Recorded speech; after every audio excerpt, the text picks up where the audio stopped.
오늘부터 이제 한 학기 동안은 특별히 우리 여호수아를 통해서 함께 은혜 받고자 합니다. 기대감을 갖고 말씀을 사모하는 마음으로 경청해서 신령한 영의 양식을 얻는 복된 시간 되시기 바랍니다. 여호수아라고 하는 이름의 뜻은 여호와는 구원이시다, 그런 말이 신약의 헬라어 예수하고 같은 말이죠. 예수스 하는 말도 구원자라는 뜻이고요. 또 다른 표현이긴 하지만 호세아 같은 말이, 여호수아, 호세아 다 같은 내용이죠. 여호와는 구원이시다. 또 예수라는 말도 구원자라는 뜻이죠. 이 여호수아를 기록한 저자는 여호수아 24장 26절에 보면 여호수아인데, 극히 일부분은 후대에 익명의 저자가 보충한 것으로 알려져 있습니다. 여호수아의 기록 목적이 뭔가? 그니 약속의 땅인 가나안 정복과 정착에 나타난 하나님의 신실하심, 그리고 죄를 징벌하는 하나님의 공의로우심이 나타나 있습니다. 약속의 땅, 가나안 땅은 약속의 땅이란 말이에요. 아브라함에게 주시기로 한 이 약속의 땅에 대해서 이제 구체적으로 가나안 땅을 정복하고 또 정착해서 그 가나안 땅을 분배하는 그 과정에서 나타난 우리 하나님의 그 신실하심과, 그런 가운데서도 이 원주민 가나안 칠족속들을 징벌하는 걸 통해서 이 죄를 징벌하신 하나님의 공의로우심이 나타나 있단 말. 여호수아는 크게 두 부분으로 나눌 수 있습니다. 전반부와 후반부인데요. 1장부터 12장까지는 가나안 정복에 대해서, 또 13장부터 마지막 24장까지는 가나안 정착에 대해서 말씀하고 있습니다. 전반부 이 가나안 정복에 대해서도 이제 가나안 땅 정복을 위한 준비 과정이 1장부터 5장이라면 이제 본격적인 가나안 이 정벌 작전은 6장부터 12장이고요. 13장부터 마지막 장까지가 가나안 정착이라고 했는데, 이제 13장에서 21장까지는 12지파에게 가나안 땅을 분배하는 내용이 나와 있고, 마지막 22절로 24절은 이제 이 여호수아의 생애에 대해서 그 정리하고, 특별히 여호수아의 그 고별 설교를 통해서 이스라엘 백성들이 여호와 하나님을 끝까지 친근하게 사랑하고 하나님 말씀을 지키라고, 그리고 온 민족들이 대동단결하라고, 그러면서 그는 이제 하나님 앞으로 가게 됩니다. 이 여호수아의 중요한 영적 교훈은, 이 가나안 정복은 우리 성도들이 하나님의 은총으로, 우리 교회에 은총이라는 청년의 이름이 있는데, 하나님의 은총으로, 은총이라는 말은 은혜라는 말과 같은 거예요. 좋은 말이에요. 하나님의 은총으로 가나안 정복은 모든 죄악들을 물리치고 이 하늘 가나안 땅인 천국에 이르게 된다는 사실을 예표하고 있는 거죠. 그러니까 오늘 우리 세상은 이 광야 같은 세상이, 그리고 우리의 싸움의 대상은 세 가지. 첫째는 자기 자신이죠. 자기 자신의 옛사람, 그 부패성이 우리의 싸움의 대상이고, 그 다음에는 하나님을 떠난 이 세상이 우리의 싸움의 대상이라고 한다면, 우리 육신을 통치하고 이 세상을 자기 수하에 놓으려고 하는 이 약한 세력인 마귀와의 싸움입니다. 이 세상에는 우리가 이 세상의 요 세 가지를 평생 싸우다 가는 거예요. 첫째는 자기 자신, 특별히 자기의 그 육체의 옛사람, 부패성과 부단히 싸우는 거예요. 그 다음에 두 번째는 이 세상이라는 거예요. 이 세상은 오늘 이 공중의 권세 잡은 자, 마귀가 불순종의 아들들 가운데 역사하는 그런 세상이라는 거예요. 이 세상 풍속을 쫓게 만들고, 그래서 동화시켜가지고 언약 백성으로서 신실함 가운데 살지 못하게 하는 것입니다. 그 다음에는 바로 우리의 이 육신의 부패성과 세상을 통해서 우리를 종살이하려고 하는 이 마귀 사탄, 이것이 우리의 싸움의 대상인데, 중요한 것은 하나님의 은총으로 모든 걸 다 물리치고 승리한 다음에 궁극적으로 가나안 땅, 즉 하늘 가나안 땅인 천국에 우리가 들어가게 될 것을 우리에게 가르쳐 준다고 할 수 있겠습니다.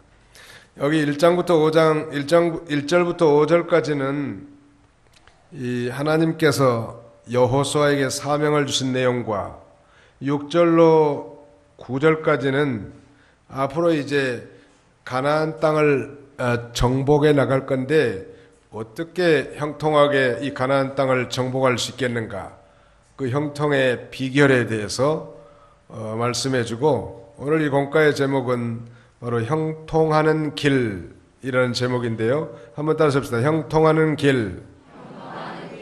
The way to prosperity. 미국에 가보니까 어떤 길 이름이 Prosperity Road라고 하는 길이 있더라고.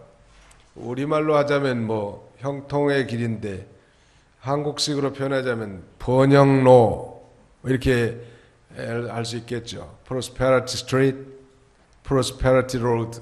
아무튼 Prosperity라는 말을 많이 써. 미국 사람이나 한국 사람이나 번영하고 형통하는 건 다 좋아하는 말이에요. 도대체 성경에는 형통하는 길이 참 많이 있는데, 오늘도 잘 발견해서 우리 모든 성도님들이 형통한 인생을 사시기를 바랍니다. 자, 그러면 1절로 5절 한번 읽어주세요. 1절로 2절까지만. 여호와의 종 모세가 죽은 후 여호와께서 모세의 보좌관 눈의 아들 여호수아에게 말씀하셨다. 내 종 모세가 죽었으니 이제는 이 모든 백성과 함께 일어나 이 요단을 건너 내가 그들 곧 이스라엘 자손에게 주는 그 땅으로 가거라. 예, 하나님이 여호수아에게 사명을 주셨는데요. 여호와께서 여호수아를 모세 후계자로 세운 거예요. 모세가 죽었습니다. 아주 위대한 영도자였죠. 이스라엘 백성들은 아주 모세를 대단하게 여깁니다. 모세뿐만 아니라 모세와 아브라함을 대단한 인물로 여긴다. 대단하다는 것은 대가리가 단단하다는 뜻이 아니에요. 아무튼 위대하다 그런 뜻이죠. 아주 모세를 위대한 선지자로 여깁니다. 모세. 왜냐하면 430년 동안 이집트에서 종살이한 자기 백성을 영도한 그런 영도자란 말. 그런데 그도 역시 죽은 거예요. 이거 보면 이 지상에는 영원한 리더십이라는 게 없다는 사실을 우리가 잊지 말아야 합니다. 이 리더십은 교체하기 마련이에요. 제가 따져보니까 우리 도봉교회 11대 목사더라고. 약 40년이 안 됐는데 11번째 목사예요. 담임 목사. 그리고 사만 아파트에서는 제가 9번째 주인이에요. 앞으로 누가 10번째가 될지 알 수는 없지만 아무튼 영원한 리더십이라는 건 없어. 다 한 세대는 가고 또 한 세대는 오게 말이에요. 여기 우리 청년들 오늘 앉아 계신데 참 귀한 분들이에요. 왜냐하면 우리가 천당 간 다음에 이 사람들이 집사가 되고 장로가 되고 또 혹은 선교사는 목사가 되고 성도가 돼서 교회를 섬길 것입니다. 그래서 우리는 이 다음 세대를 향한 준비라든지 투자를 아낌없이 베풀어야 합니다. 왜냐하면 우리는 잠시 있다 가는 사람, 잠깐 있다 가는 거예요. 잠깐 세상이라. 이걸 정확하게 인식해야 합니다. 그리고 그 리더십을 계승해야 될 자들은 우리 젊은 세대들이에요. 특별히 그래서 우리 유년주일학교 또 유치부 연약하지만 요새 뭐 아이들 많이 낳지 않아서 교회들마다 아우성이더라고. 주일학교들이. 비극이요. 우리 조국의 장래도 불투명하다. 아이를 많이 낳아야 돼. 앞으로 우리 교회에서는 3명 이상 낳는 집에 대해서는 뭔가 좀 선물을 주든지 해야 될 것 같아. 출산 장려 정책을 해야지. 아이, 그리 전도도 잘 안 되는데 낳기라도 해서 많이 낳아서 좀 교회가 부흥해야 될 거 아니에요? 2명인 사람들은 오늘 저녁에 가서 한번 심각하게 고려해 보세요. 한 번씩 더 넣으라고. 한 번씩 더 넣으라고. 하나님이 기뻐하세요. 아니, 성경에는 분명히 생육하고 번성하라고 그랬지. 2명만 낳은 데가 어디가 있냔 말이야. 어느 집은 1명만 낳았어. 이건 완전 이기주의야. 물론 사정과 형편이 그래서 그럴 수도 있다 하겠지만, 아무튼 다음 세대가 걱정해. 우리 한국이 앞으로 걱정이래요. 출산율이 선진국보다 더 저조해가지고 미국 사람들보다 훨씬 적게 나요, 아이들을.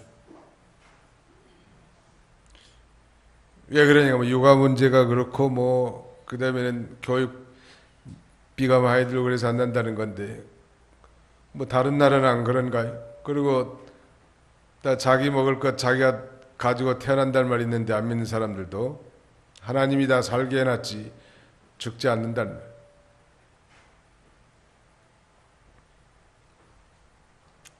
여기 그러면 리더십의 바톤을 이어받은 사람은 누구냐면 거기 써졌죠. 모세의 보좌관 눈의 아들 여호수아에게 말씀하셨다 그랬는데, 바로 이 모세의 보좌관, 이 보좌관이란 말에 우리 개역 한글판 성경에는 시종이라고 돼 있는데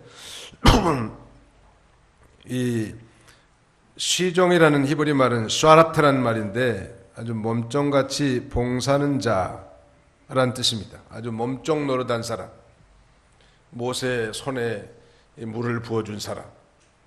아니 정말 모세가 하는 이 아말렉과의 전투에서 최일선에 이 싸운 장군, 모세가 이 있는 곳에서 맴돌았던 인물, 십계명을 받을 때나 그는 회막을 떠나지 않고 그 주변에서 이 모세를 잘 섬긴 그야말로 준비된 그릇이었습니다. 하나님은 훌륭한 사람들을 세울 때 반드시 준비를 시킵니다. 뭐 뜬금없이 그렇게 나오는 거 아니에요. 많은 훈련과 연단을 통해서 지도자가 탄생하는 것이죠. 믿음이 좋고 순종을 잘 하던 사람이었습니다. 결코 뭐 여호수아가 운이 좋아서가 아니고 철저한 준비와 훈련을 통해서 만들어진 거예요.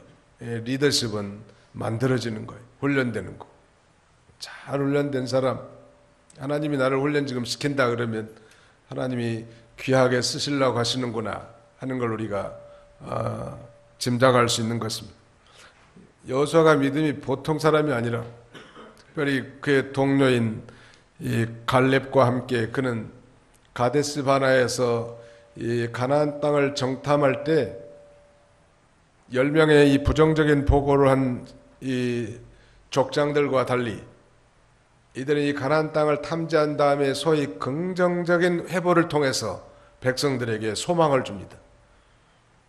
왜 긍정적인 보고를 할 수 있을까? 똑같은 환경, 똑같은 사건을 바라보고.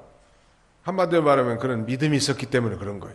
믿음이 있는 사람은 범사를 긍정적으로 보는 눈을 갖게 돼요. 내 삶이 아직도 불평투성이고 부정적이다라고 스스로 자단된 사람은 아직 믿음이 연약한 사람이에요. 어떤 믿음이었는가 하면 그는 하나님의 약속에 대한 절대적인 신뢰를 가진 사람이에요. 즉 하나님의 약속이라는 건 가나안 땅을 주시겠다고 아브라함에게 약속했단 말이에요. 근데 10명의 족장들은 그걸 안 믿었지만 여호수아 갈렙은 믿은 거예요. 오늘 여기 앉아 계신 분들 가운데도 하늘 가나안 땅인 천국을 안 믿는 사람이 있을 거예요. 교회도 좋고 예수 믿는 것도 좋은데 천국은 안 믿어진다고. 이런 사람이 있다면 아직 믿음이 없거나 중생하지 못한 증거예요. 자기가 뭐 잘해서 천국 가는 게 아니잖아요. 하나님은 창세전에 믿는 자가 있을 것을 예비해 놓으셨고 예수 그리스도를 통해서 누구든지 믿는 자는 천국에 가서 영원히 사는 것인데, 우리가 헤아릴 수 없는 그곳, 하나님이 예비한 것이 확실히 있단 말이에요. 그걸 믿으니까 우리의 현실의 삶이 정리정돈이 잘 되는 거예요. 간소하고. 천국을 안 믿는 사람은 이 세상이 전부기 때문에 이 세상에서 그저 한몫 보려고 하는 거예요. 이 세상에서. 천국을 믿는 사람은 순례자로서 저 천당 가는 이 순례의 길에 자신의 짐을 가볍게 하죠. 그리고 천국을 소망하는 거예요. 뿐만 아니라 그는 임마누엘 하나님, 즉 하나님이 함께 계심도 믿었고, 그 다음에는 그 하나님은 전능하신 하나님이시다, 이걸 믿었기 때문에 가나안 원주민들의 이 철병거를 무장한 그들과 아주 네피림 후손과 같은 아낙 자손들이 있었어도 결코 두려워하지 않은 것입니다. 이런 여호수아에게 이제 여호와께서 요단을 건너가라고 명령하신 거예요. 마치 6.25, 어제가 6.25였는데 낙동강 전선을 채우러 하고 소위 미국의 맥카터 장군, 유엔군 사령관으로서 그는 인천 상륙 작전을 감행하고 한반도의 허리를 공격합니다. 이들처럼 마치 이 요단강을 건너서 이제 바로 건너면 여리고성이 있는데 바로 그 지점을 건너라는 거예요. 하나님께서 여호수아에게 그렇게 명령하는 거예요. 이제 너는 이 모든 백성과 함께 일어나 이 요단을 건너가서 그랬습니다. 가나안 땅으로 가라는 거예요. 백성을 인도해서 이 가나안 땅으로 들어간다는 건 쉬운 일이 아니죠. 그러나 일찍이 아브라함에게 이 땅을 주시기로 약속한 땅이 있기 때문에 믿음으로 순종만 하면 하나님께서 정복할 수 있게 해주신다. 이 가나안 땅의 정복도 바로 하나님이 함께 해주시고 또 믿음으로 순종하는 자에게 함께 해주신데, 소위 차세대 리더십인 이 여호수아의 비전은 바로 자기 백성들을 이제 가나안 땅으로 가서 가나안 원주민들을 정복하고 거기에 땅을 분배해서 정착시키는 일이 여호수아의 비전이고 꿈이었습니다. 하나님의 역사를 성취하는 이 3단계가 있는데요. 그 첫 번째 단계가 꿈의 단계, 비전의 단계. 그 다음에 두 번째 단계는 기도의 단계이고, 세 번째는 실현의 단계라고 할 수 있습니다. 우리 홈페이지에도 거기 기록해 놨습니다만, 인생은 비전만큼 살고 기도만큼 이룬다 라는 슬로건을 거기 써놨어요. 한번 따라서 봅시다. 인생은 비전만큼 살고 기도만큼 이룹니다. 인생은 뭘만큼 살아요? 비전은 다른 말로 꿈이요. 인생은 이 꿈을 꾸는 것만큼 사는 거예요. 그러나 그걸 꿈만 꾼다고 되는 게 아니고 기도한 만큼 성취하게 되는 것입니다. 그러니까 결론은 3단 논법에 하면 꿈이 작으면 성취도 적다는 거예요. 사람이 좀 좋은 꿈을 많이 갖는데, 특별히 하나님 나라를 향한 꿈, 하나님의 그 위대한 구원 역사에 참여하고자 하는 그런 비전이 있어야 된다는 말. 정말 비전의 단계, 이 꿈의 단계에서는 막연하게 보입니다. 아무것도 기대할 수 없는 그런 때 하나님은 먼저 한 인물에게 비전을 주셨는데 아브라함에게 주신 거예요. 저 갈대아 우르라고 하는 번성한 도시에서 우상을 섬기던 이 아브라함의 일가를 하나님이 부르신 거예요. 그리고 본토 친척 아비집을 떠나서 저 가나안 땅으로 가라는 거예요. 주겠다고, 그 가나안 땅을. 아무것도 성취된 것이 없는 상태에서 아브라함은 믿음으로 그 가나안 땅을 하나님이 주실 것을 믿고 바라본 거예요. 마치 히브리 11장 1절에 있는 대로 믿음은 바라는 것들의 실상이요 라고 했는데, 오늘 그 실상이 차세대 리더십이라고 할 수 있는 여호수아 장군에 의해서 성취되는 직전에 있는 것입니다. 믿음의 꿈을 꾸면서 하나님의 비전을 포착하는 단계, 그게 바로 꿈의 단계인데요. 그 다음에가 이제 기도의 단계죠. 단순히 꿈꾸는 단계만 머물러 있다면 그 비전은 결코 실현되지 않을 것입니다. 하나님이 주신 비전이라고 한 다음에 이제 그 비전을 향해 걸어가면서 하나님 앞에 기도하는 것. 오늘 우리 청년들 특송도 하셨는데, 우리 청년들이 좀 꿈을 크게 가져야 되겠는데, 특별히 믿음 안에서 꿈, 너무 현실이 각박하고 청년 실업률이 높다 보니까 이거 먹고 살기도 힘드니까 믿는 일도 다 내팽개치고 물러가는 사람들이 참 많은데요. 우리 청년의 특징이 있잖아요. 청년들은 좀 꿈을 크게 가져야 돼. 너무 소박하게 안주하는 그런 삶은 하나님이 기뻐하시지 않으세요. 좀 꿈을 크게 가지라. 또 우리 교인들도 이 꿈을 크게 가지. 무슨 꿈을 크게 가지란 말입니까? 하나님이 기뻐하시는 꿈, 그의 나라와 의를 구하는 꿈. 하나님이 뭘 기뻐하시겠는가? 우리 잠깐 있다 갈 사람들 아니에요? 그런데 영원한 투자를 하고 가라는 거예요, 말하자. 시간이나 건강이나 물질이나 우리 하나님이 기뻐하시는 이 꿈을 꾸고 기도하면 하나님이 이루어주시는 거예요. 반드시 이루어주시는 거예요.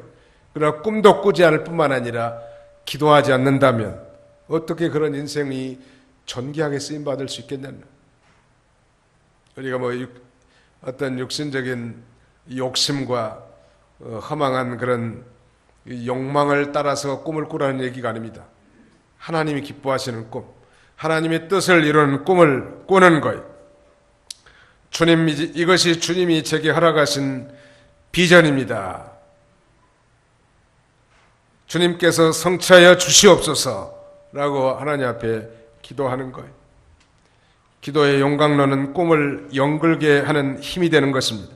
그 다음에가 이제 실현의 단계. 이 마음에 품은 비전이 기도의 힘으로 서서히 실현되기 시작하는데, 우리 기독교 역사 속에서 시대를 변혁시켰던 그 위대한 리더들은 바로 이 과정을 통해서 이 하나님의 뜻을 현실로 바꾸었던 것입니다. 그저 여기서 이 세상에 잘 먹고 잘 살고 자기 가족밖에 모르고 이생밖에 모르고 그런 안일한 자리에 머물 생각하지 말고 도전을 하고 모험을 하란 말이에요.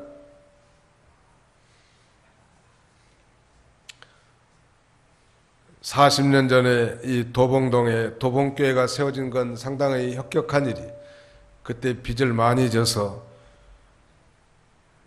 한 헌신적인 목사님을 통해서 그래도 유지됐기는 했지만 40년 후에 우리나 40년 전에 우리 선배들하고 똑같은 안일한 자리에 머물 생각하지 말고 주님, 우리 도봉교회를 통해서 좀 더 하나님의 뜻이 확장되고 하나님의 나라가 확장되게 하여 주시옵소서.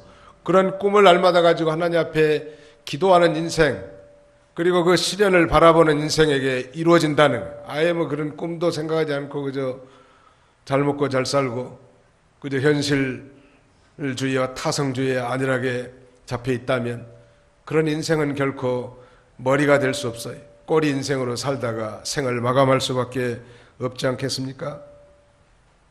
하나님께서는 이제 새로운 시대를 책임질 여호수아에게 새로운 비전을 허락하셨고, 여호수아 또한 이 과정을 거쳐서 하나님의 역사를 이루어가시는 이 중대한 주인공이 되게 하는 것입니다. 여러분, 역사의 주인공이 되길 원하십니까? 변방에 정말 하찮은 존재가 되기를 원하십니까? 정말 우리 하나님이 하시는 그 위대한 구원운동에 편성해서 우리 하나님을 기뻐하시겠는가?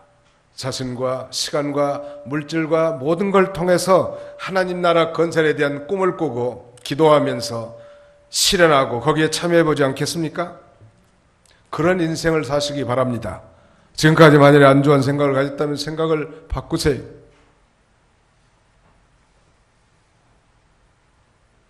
교회 예배당은 한 평에 3.5명이 앉는다고 교회 예배당만 전문으로 설계하는 그 건축사가 이렇게 말하는데, 그걸로 따지면 우리 교회는 이미 10여 년 전에 다 포화 상태란 말. 오히려 더 줄지요. 준비하지 않기 때문에. 벌써 우리보다 훨씬 10년, 20년 늦게 시작한 교회들도 더 많은 선교 활동과 구제 활동, 더 많은 지교회와 개척교회를 세워서 하나님의 일을 활발하게 나가는데, 만약 우리가 안일한 자리에 머물러서 아예 꿈도 꾸지 않는다면 우리는 역사의 주인공이 될 수 없는 거예요.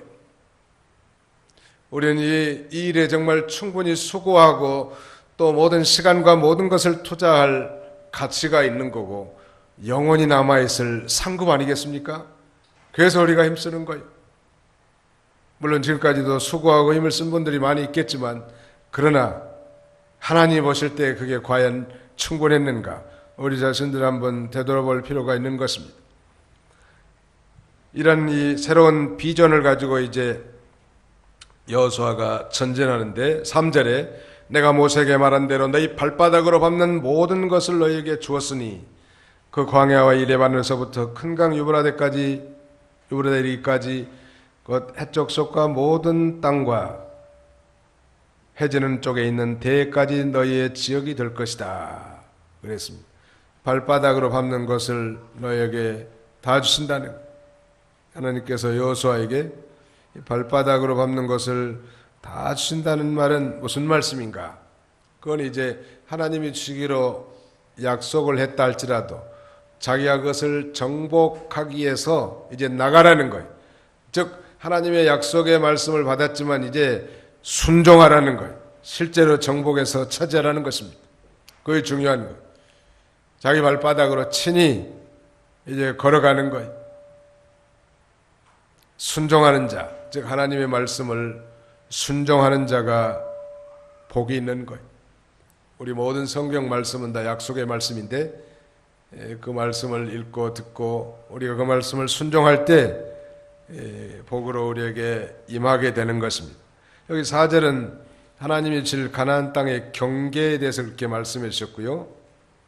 그 경계가 광야와 레바논에서부터 큰 강 유브라데 이르기까지고 해쪽석의 모든 땅과 해지는 쪽에 있는 대해, 그 대해면은 뭐 지중해겠죠. 거기가 너희의 지역이 될 것이다 이렇게 지정해 준 것입니다.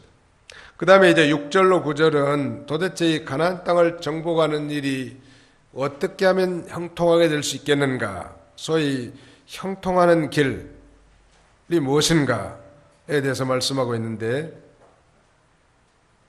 이 가나안 땅 입성을 위한 준비 과정 속에서 이제 하나님께서 여호수아에게 형통하게 가나안 땅을 정복하고 정착하는 비결을 서두에 이렇게 말씀해 주신데 세 가지.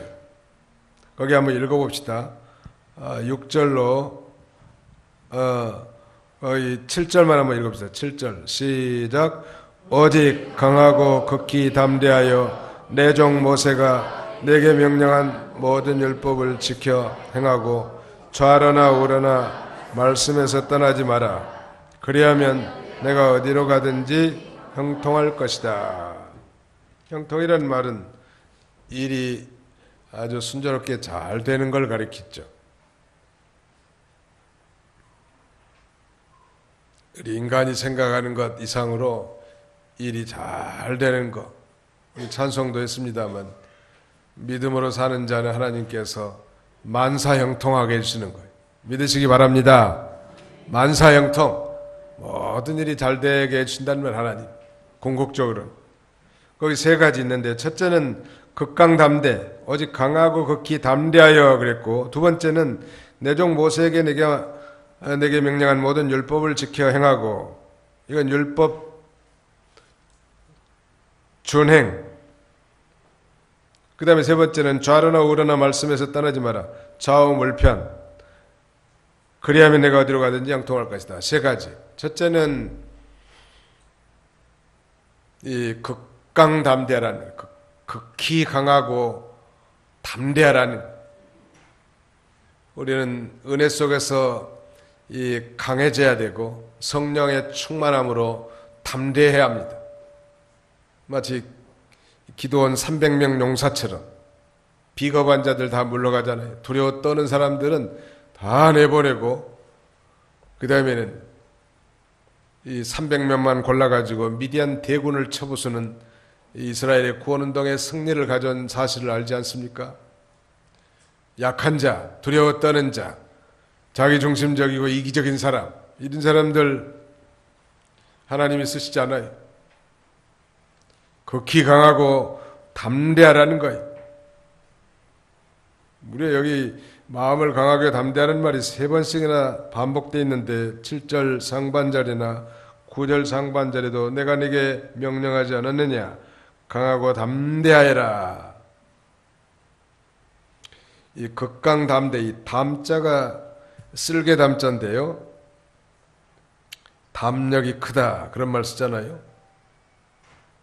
겁이 없이 아주 용기가 많은 걸 담대라고 하는데, 담이 크다. 담이 크다는 슬기가 크다는 말인데, 뭐 간땡어리가 부었다, 간이 크다 그렇게 많이 말하는데, 아무튼 강하고 담대함은 성도가 하나님의 은혜 속에서 거하고 성령에 충만할 때 담대해지는 거예요. 제자들이 성령 받기 전에 얼마나 비겁한 비겁쟁이들 아니었습니까? 그러나 그들이 성령 받은 이후에는 그야말로 담대해졌어요. 어떻게 그 담대함이 나올 수 있는가? 똑같은 사람인데 말이죠. 성령의 충만함을 입을 때 우리도 담대하게 자기를 죽이려고 하는 이 종교 지도자들 앞에서도 예수 그리스도의 복음을 담대하게 증거할 수 있었던 것입니다. 우리가 무슨 일을 시작하기 전에 마음의 자세가 가장 중요함을 우리에게 말씀해 주는 건데, 강하고 담대한 마음만 있으면 무슨 일이든지 이뤄낼 수 있다는 말. 교회에서는 뭘 못합니다 그런 얘기하면 안 돼. 당에서 결정이 되고 재직해서 의논이 됐으면 그 하나님의 뜻인 줄 알고 믿습니다 하고 순종하고 나가면 일은 하나님께서 해주시는 것 믿으시기 바랍니다. 하나님이 해주신다. 우리가 시도도 안 하기 때문에 하나님이 안 도와주는 거지, 자기가 하려고 하니까 못한다고 나자빠지는 거예요. 아니, 하나님이 하시겠다고 하는데 자기가 안 하겠다고 하니 말이나 되냐는 말.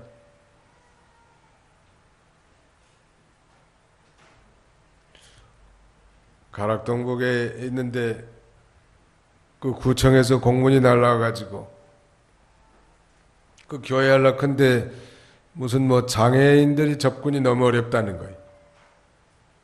그리고 뭐 휠체어도 자유롭게 아다가타야 장애인들도 와서 예배도 드릴 수 있고 그럴 텐데, 그래서 불가피하게 엘리베이터를 설치할 수밖에 없었는데, 그걸 하는데 상당히 믿음이 있다고 한 사람들이 반대하더라.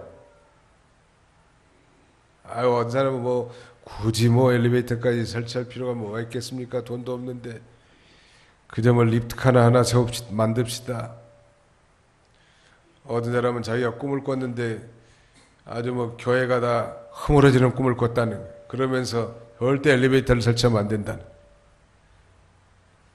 아니, 자기 꿈이 맞는가 하나님의 뜻이 맞는가?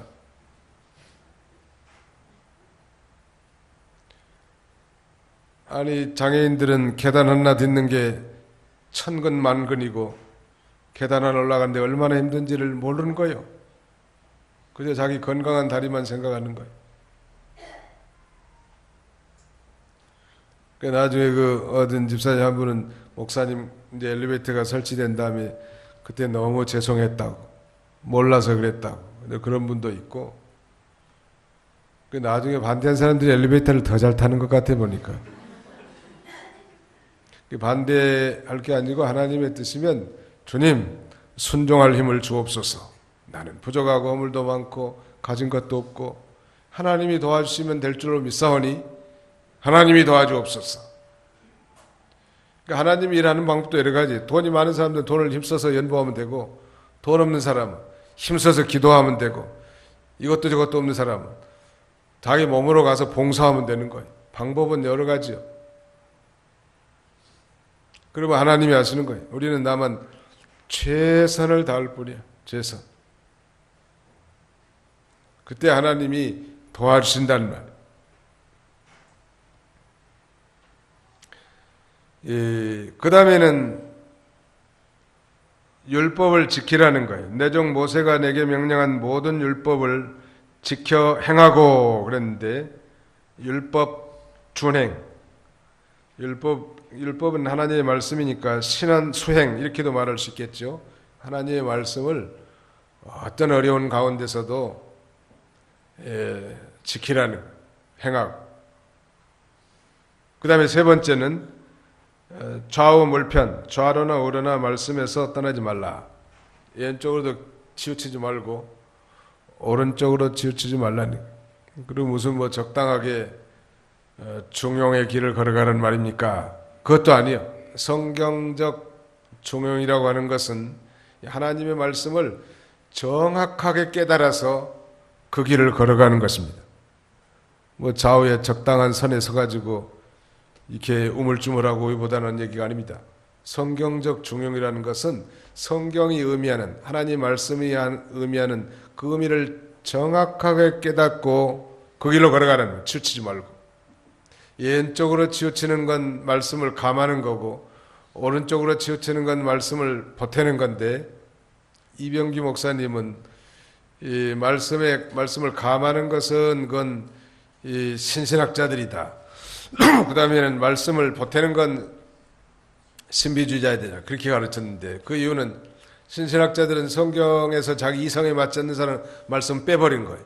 또 신비주의자들은 성경이 다 완성됐고 성경의 충족성을 믿지 않고 지금도 뭐 직통계시를 받아가지고 자기가 하나님의 무슨 계시를 받는데 그것도 하나님의 말씀처럼 보태는 거예요. 그러나 가감하는 자를 저주받겠다고 성경은 말해놨고, 오히려 그 말씀을 잘 깨닫고 가감하지 않고 순종하는 자에게는 하나님이 복 주시는 거예요. 자, 성경을 한 군데 찾아봅시다. 요한계시록 22장 읽으십시오. 요한계시록 제22장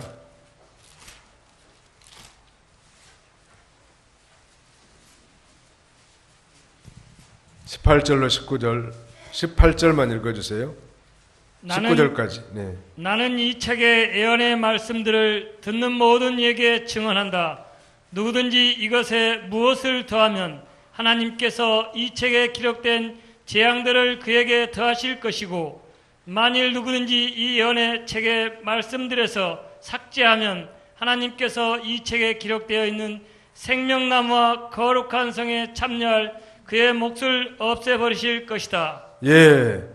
아무튼 하나님의 말씀을 보태거나 빼면은 저주를 내리겠다는.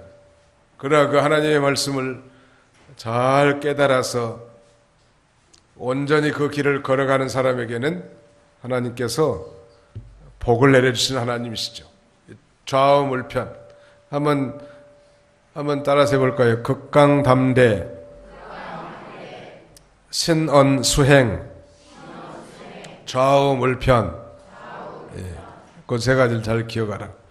극히 강하고 담대하라는 거죠. 신언수행, 하나님의 말씀을 지키고 행하라는 거예요. 그 다음에는 좌로나 우로나 치우치지 말라는 거예요. 정확하게 하나님의 말씀을 깨달아서 이 성경적 중용의 길을 걸어갈 때 하나님께서는 그 인생을 축복하시고 이런 자를 평생에 당할 자가 없다고 했습니다. 아무튼 믿음만 바로 가지고 살면 성공이에요.